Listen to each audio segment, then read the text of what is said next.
Hey everybody, it's Matt Shu from Upright Health, and today I'm sitting here with Josh Hash, What's up, guys? the man, the myth, the legend. So we've talked with Kristen before about her background with aches and pains. We've never really talked with Josh that in depth about his aches and pains, so wanted to take the opportunity to sit him down and drill him for information. Thank you. Yeah, you're welcome. Honored to be here. Um, so, I guess it would start when I was born, actually. No, just kidding. We won't go that far back. No, we'll start the story. And I played basketball in college, and I was an athlete my whole life. And after you're done playing sports in college, you're kind of like, what do I do now? Right. Right. So I started to get into lifting weights, and then I started to get into, I want to get stronger. I think strength is cool, right? So I wanted to squat heavy weights and deadlift heavy weights and stuff like that. And what I quickly realized is that I had a lot of imbalances that could have been from playing sports, or just could have been just really poor movement patterns from my childhood. I don't really know, but For your mental and emotional imbalances manifested into physical imbalances. exactly. Not that Yeah, I can relate or anything. I had a troubled childhood. Mm-hmm. No, I'm kidding, Mom. I didn't. Um, He's not but kidding, Mom. but basically, it got to the point where every time I squatted, my back was on fire. My hips were super tight. I had to lay on a lacrosse ball for 20 minutes just to relieve some of this tightness after my squat sessions and everything. And I got stronger, but it got to the point where I was like, okay, this probably isn't right.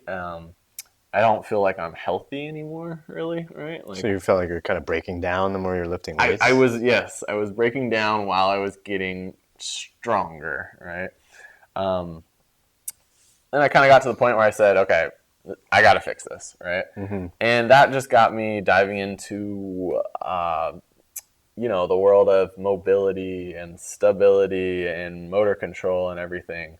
And I quickly found that one of my biggest issues was I had a lot of anterior pelvic tilt in my posture, and when I squatted, I got really overextended in my lower back, my lumbar spine, and that was causing a good portion of my issues. Because once I figured that out, and I learned how to brace properly, and I started to train my abs more, not just to strengthen them, but to be able to contract throughout like a whole squat motion, right? Once I kind of did that, then a lot of my issues just started to kind of dissipate and work themselves out. So what kind of issues did you notice while you were squatting and lifting weights? Before you figured all that stuff out, what were you noticing? You said your back was burning. Yeah, my back. I had terrible back pain, right? Like after a lot of time after squatting or deadlifting, I just um, it just hurt to sit, right? It hurt to bend over. Mm-hmm. I think basically like if my muscles weren't warmed up, then I was in some type of discomfort, you know? Oh, yikes. Okay. Yeah, no, it was it was bad. I remember times like going out to eat after lifting and just sitting like in Chipotle, just like don't want to move, because if I move, then my back's gonna like hurt a lot, basically, right? And you can tell Josh really likes Chipotle. This Ah, is not an advertisement for Chipotle. Do you still eat at Chipotle? you know, me and Chipotle have kind of went our separate ways, and I'm Okay. not going to get into that. Not here today. Yeah. Uh, Sorry, back on track. So, well, the other thing was my hip flexors and my quads were always really, really tight. I was always trying to, um, like I said, smash them and stretch them, and that would give me some relief, but it was never lasting, right? right. So once you go back to squatting, you just feel those things kick back in, or they Yeah. kick back in an hour or two after you've done stuff, that kind of thing? Or? Sometimes I think it would actually alleviate itself until like my next squat session, or just any type of lower body movement, really. Mm-hmm. But it was random.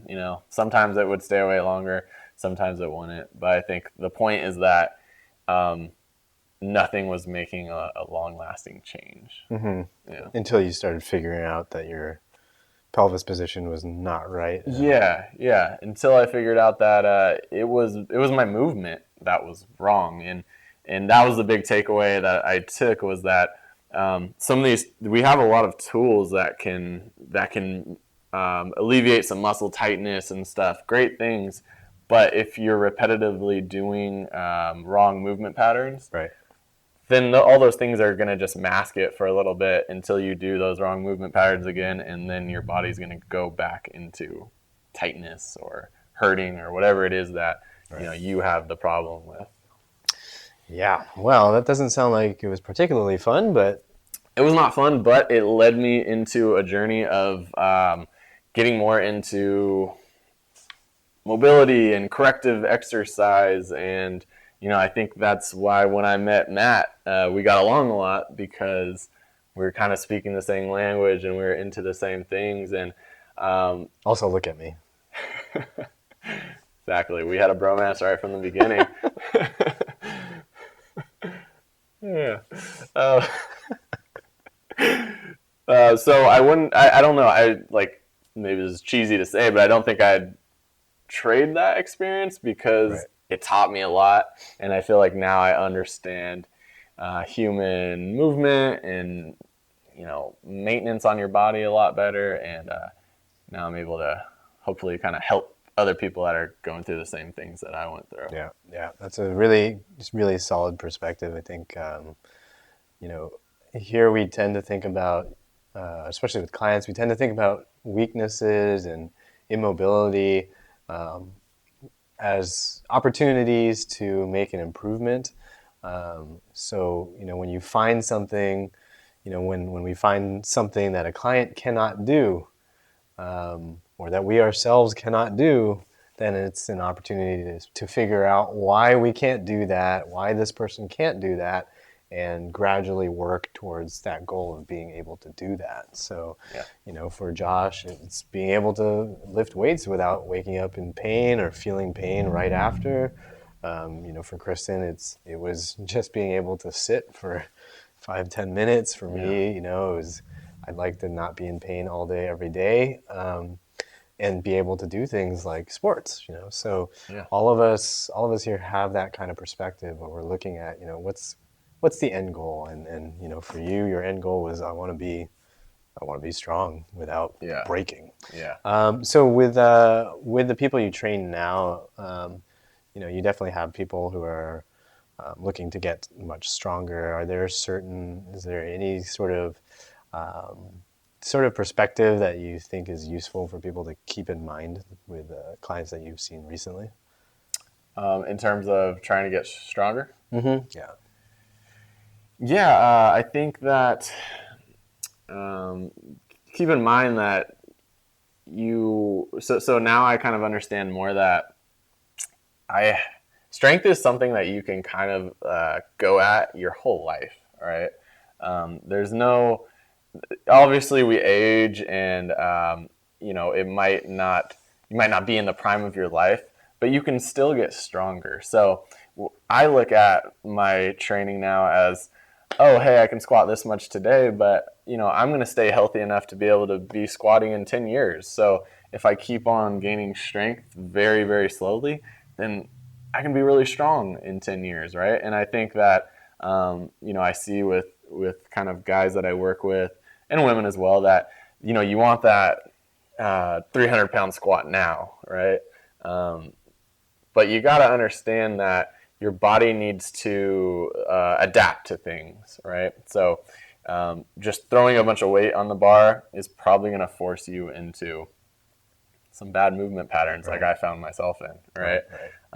Trying to peak too quickly without really paying attention to movement that's going on in your body is not the way to go. So one thing that I heard that I really liked was, when you're doing a movement such as, we'll use a squat for example, it shouldn't feel like you're fighting your body. It should feel like you're fighting the weight, right? Mm-hmm. And for a long time, I was fighting my body just to try to get into positions and then to come about of the hole.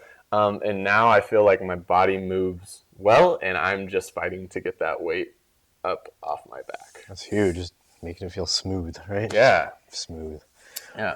We're gonna wrap up today's video. That's some of the Josh Hash story. Just a little bit. Just a little bit.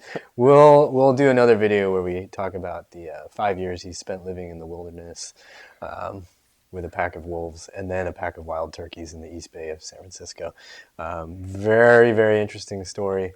Can't wait for you guys to hear that. Yeah, it's just amazing. Anyway, hopefully that helps you guys out, gives you some perspective on thinking about your body, thinking about strength, and thinking about life in general. So if you liked it, hit the like button, subscribe, and please remember that pain sucks. Life shouldn't.